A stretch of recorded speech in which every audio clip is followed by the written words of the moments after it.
মায়া। মায়া আসলে কি? আমরা এত মায়ার জন্য কেন কষ্ট পাই?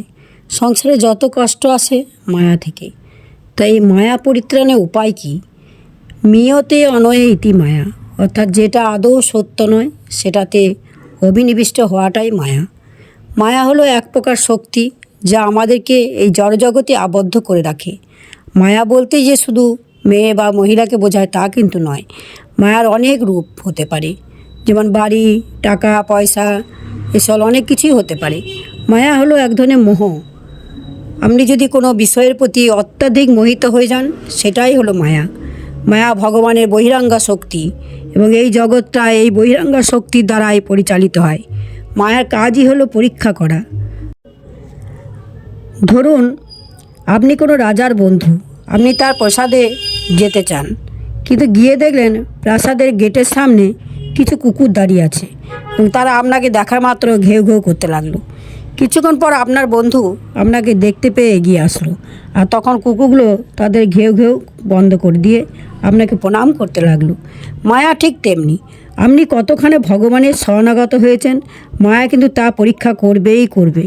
মায়া হলো ছায়ার মতো। কেউ যদি ছায়ার পেছনে দৌড়ায় তাহলে সে কখনোই সেটাকে ধরতে পারবে না।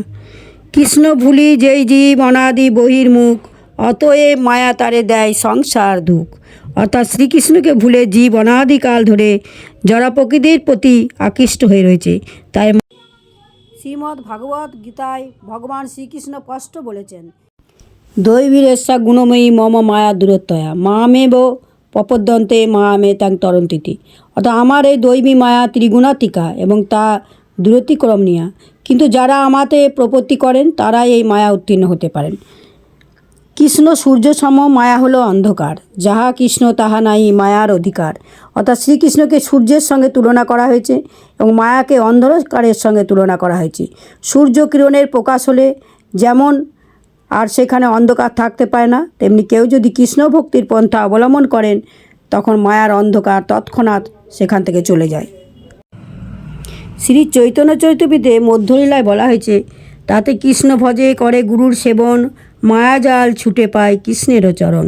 অর্থাৎ বদ্ধ জীব যদি ভগবান শ্রীকৃষ্ণের প্রতি ভক্তিপরায়ণ হয় এবং গুরুদেবের সেবা করে, তাহলে তিনি মায়াজাল থেকে মুক্ত হয়ে কৃষ্ণ পদপাদ্য লাভ করতে পারে।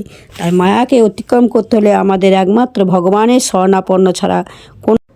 যদি ভিডিওটি ভালো লেগে থাকে তাহলে অতি অবশ্যই লাইক এবং সাবস্ক্রাইব করে পাশে থাকবেন ভক্তি কথা শোনার জন্য।